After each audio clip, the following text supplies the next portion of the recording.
Экстремисттик уюмдарга лозунгтар менен ачык үгүттөөгө болбойт. Бул тымызын жүрүүчү процесс. Ал каалаган маалда барлашуудан, телефондо сүйлөшүүдөн же убада берүүдөн башталат. Эң кеңири таралган үгүттөө каналдар булар интернет, социалдык тармактар жана мессенджерлер. Өзгөчө жаштар тез азгырылат, анткени алар колдоого жана көңүл буруга муктаж. Ошондой эле тез акча табууну каалашат. Андан сырткары жабык диний топторду мыйзамсыз иштеген медреселерди активдүү колдонушуп динди бурмалап көрсөтүшөт. Көбүнчө обочулонгон жана жардамга муктаж эмгек мигранттары оңой кылтак илинет. Радикалдар абакта жатып, спорттук секциялар, жада калса гуманитардык уюмдардын атын жабынып иштешет. Адамдар адилетсиздикти, жалгыздыкты сезип, өзүнө ишенбей алсызданганда тез азгырылат. Үгүттөөчүлөр ушундай абалдан абдан пайдаланышат. Баары жөнөкөй нерседен колдоо, кызыктуу диалог же кандайдыр бир жардам берип коюудан башталат. Андан кийин радикалдуу идеяларды байкатпай жайылтышат. Алар сага дүйнө адилетсиз экенине, биз жана душмандар болуп бөлүнөрүнө ишендиришет.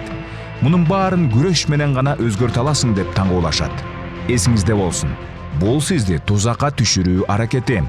Эч кандай зордук, зомбулук динге жамынып кылынганга ислам динибиз уруксат бербейт. Андыктан жалпы элибизди, өзгөчө жаштарыбызды ушундай бузукулардын жана хадистерди өз контекстинен, аяттарды сууруп алып, ошону бурмалап көрсөткөн бир топторго ишенбөөгө чакырабыз. Религиозная радикализация — это... Диний радикалдашуу бул ишенимден мурда психологиялык издөө. Айрыкча жаштар көп учурда радикалдуу кыймылдарга динди терең түшүнгөнү үчүн эмес, жашоонун маңызын жана жамаатка кошулуу сезимин издеп барышат. Психологиялык жактан радикалдашууга көбүнчө жалгыздыкты башынан өткөргөн, жаракат алган, адилетсиздикти сезген же мен киммин деген суроого жооп таба албай жүргөн адамдар жакын болушат. Радикалдашуу заматта болуучу эмес, акырындык менен кетчү процесс. Бул майда кадамдардан турат. А дегенде көңүл калуу, андан кийин идеологиялык байланыш, кийин топтун таасири, акырында жогорку максат үчүн өз алдынча ой жүгүртүүдөн баш тартуу. Мунун алдын алуу үчүн тыюу салуулар эмес, диалог, билим берүү жана эң башкысы жаштар менен жүрөктөн чыккан байланыш керек. Ар бир адам өзүн маанилүү, угулган жана урматталган сезиши керек. Ошондо радикал идеялардын тамыр жайышы кыйыныраак болот. У радикальных идей не будет шансов пустить корни.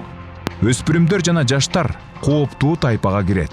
Айрыкча кыйынчылык, кризис, жашоодо ордун таппай өзүн жоготкондор оңой кылтакка илинет. Үгүттөө бул манипуляциянын формасы.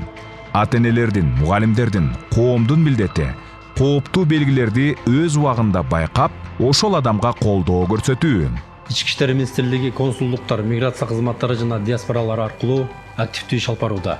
Бул аракеттер жаранда четкөөгө ишке же окууга чыгып жатканда экстремизмге үгүттөөчүлөрдүн тузагына түшүп калбаш үчүн жасалууда. Мындай иш-чараларды колония жана абактарда да жүргүзүп, аларга үгүттүн коркунучтуулугун терең түшүндүрүүгө аракетибизди жумшап жатабыз. Чындыкка жакын маалыматтарды да сөзсүз текшер. Текшербей туруп ишене берсең, алданасың.